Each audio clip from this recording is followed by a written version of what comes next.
Oke, assalamualaikum warahmatullahi wabarakatuh. Kembali lagi dengan saya Mr. Utama di English Class by Mr. Utama.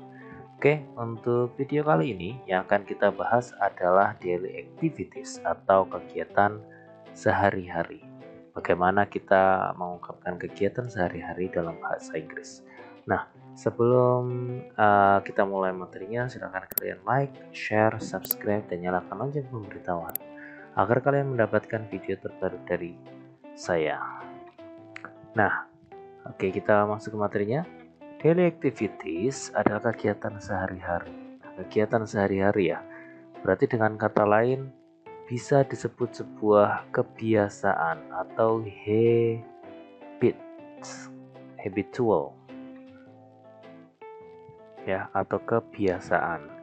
Nah, nanti kalau yang namanya kebiasaan itu ya, kebiasaan berarti sesuatu yang sering dilakukan, berarti nanti akan ada keterangan waktu. Jadi kalau kita ingin lihat ya, ingin ngomongin tentang kebiasaan sehari-hari atau ingin menceritakan kebiasaan kita atau kegiatan sehari-hari, maka kita harus memerlukan time sign atau time signal ya, keterangan waktu, intinya seperti itu ya. Ya, jadi keterangan waktunya untuk yang habitual itu ada beberapa. Yang paling sering itu adalah pertama always. Ya, always artinya selalu. Ya, jadi always artinya selalu. Nah, ini time sign yang pertama nih. Kalau kita ingin menunjukkan atau cerita tentang kegiatan sehari-hari, maka kita bakal sering pakai kata ini, always, selalu. Kemudian yang kedua adalah usually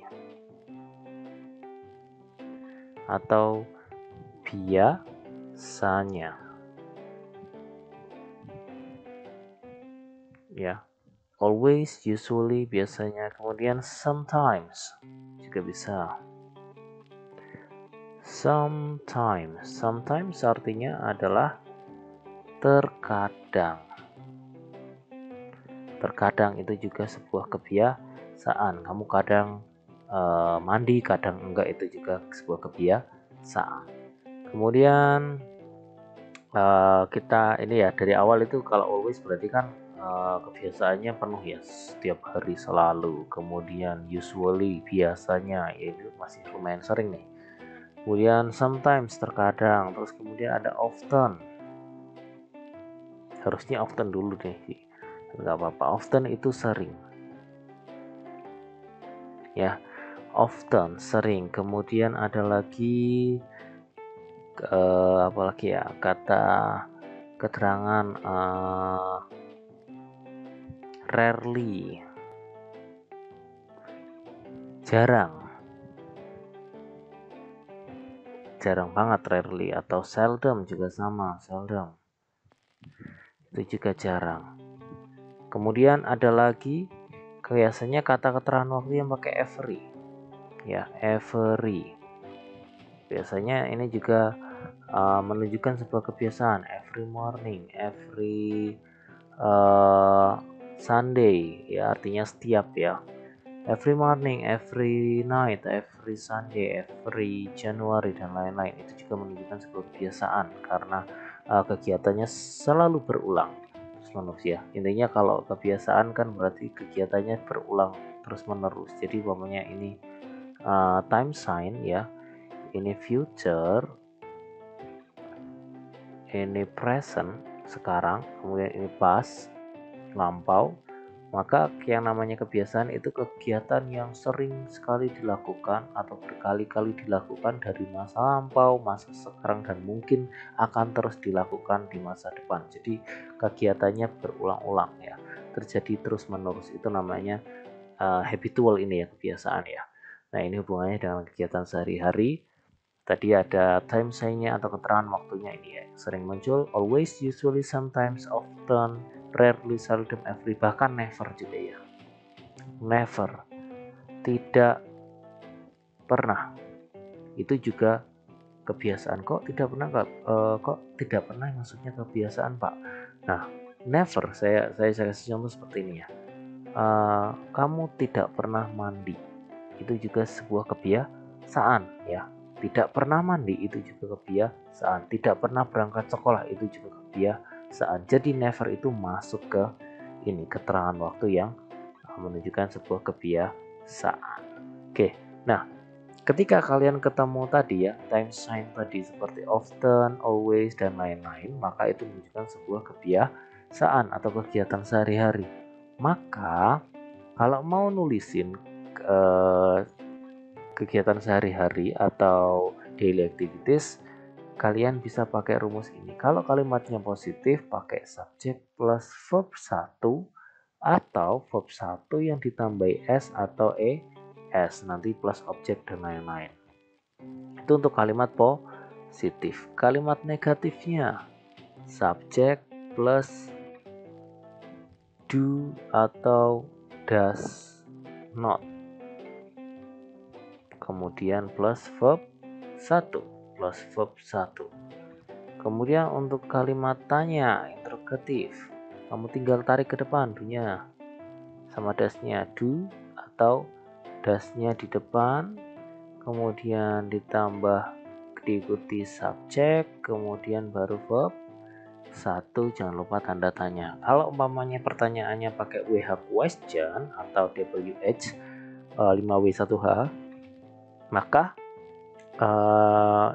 question wordnya atau 5W1H nya itu di depan, kemudian diikuti do atau does ya, kemudian diikuti subjek dan lain-lain ya, verb 1 dan lain-lain ya. Nanti jangan lupa tanda tanya. Nah,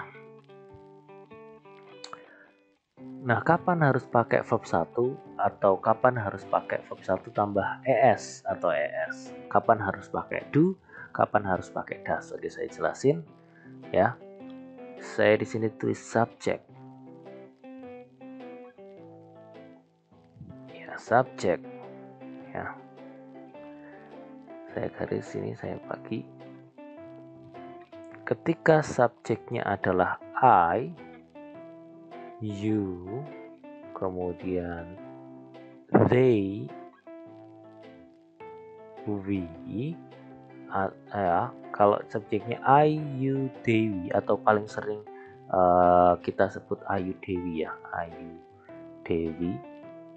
Nah, Ayu Dewi ini ya.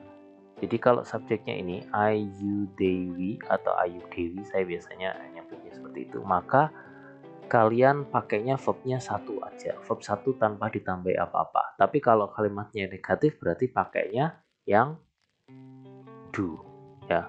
Ini kalau subjeknya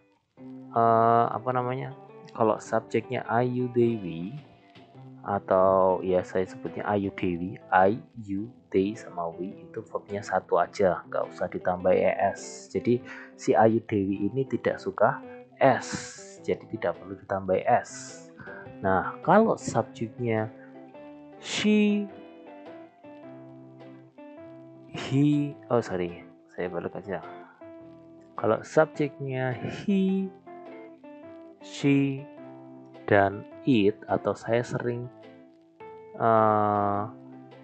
nyingkatnya Hesti ya, saya nyingkatnya Hesti, he, she, it itu Hesti, maka si Hesti ini dia suka es, berarti verb 1-nya harus ditambah s atau es, atau kalau negatif berarti pakainya does, do yang ditambahi es. Jadi si Hesti ini suka es, kalau si Ayu Dewi tidak suka es. Jadi seperti itu ya cara gampangnya. Jadi kalau intinya kalau subjeknya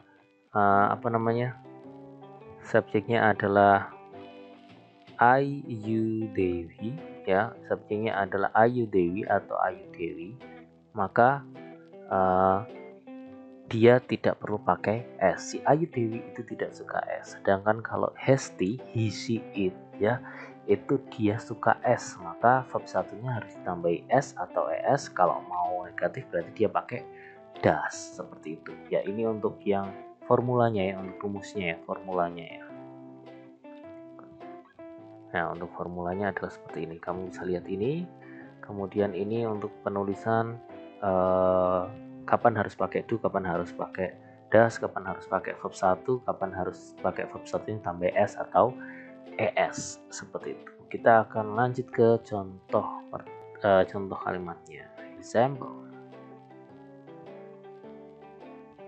Nah, example yang pertama kita mau bilang Sinta usually. Nah, di sini ada kata mamanya dalam kurung ya, ini soal ya, sweep her floor every day. Ya, Sinta usually sweep her floor. Nah, di sini subjeknya adalah Sinta. Sinta tadi dia bisa digantikan menjadi she, maka dia harus pakai s, berarti ininya jadi sweep, seperti itu. Kemudian nomor 2, umpamanya Tono and I always, di sini come ya, come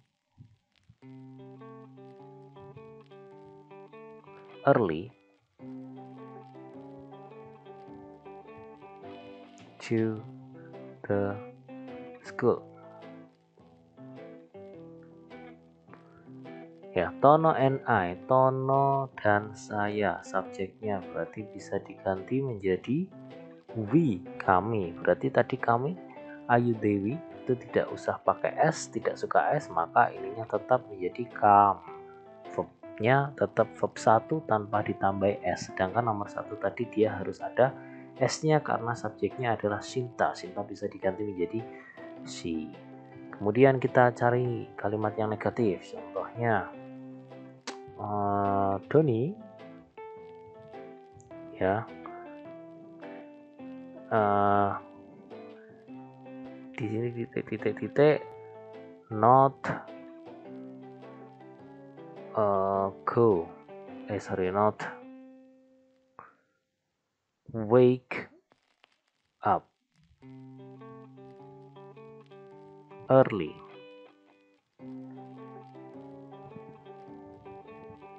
Ya, berarti jadinya kalau negatif subjeknya Doni bisa menjadi he, berarti tadi kalau negatif harus pakai do atau does, karena he berarti pakainya does, jadinya doesn't wake-nya tetap ya, karena kalau sudah ada do atau does, verbnya di sini tidak usah ditambahi apa-apa, jadi tinggal kamu rubah depannya aja. Kalau pakainya he kayak Doni ini, Doni kan bisa diganti jadi he, berarti pakainya doesn't. Tapi kalau subjeknya ini ya, Tono and I, maka jadinya do not, seperti itu. Oke, nah untuk yang contoh lagi ya, satu lagi contoh. Di sini ada kata where,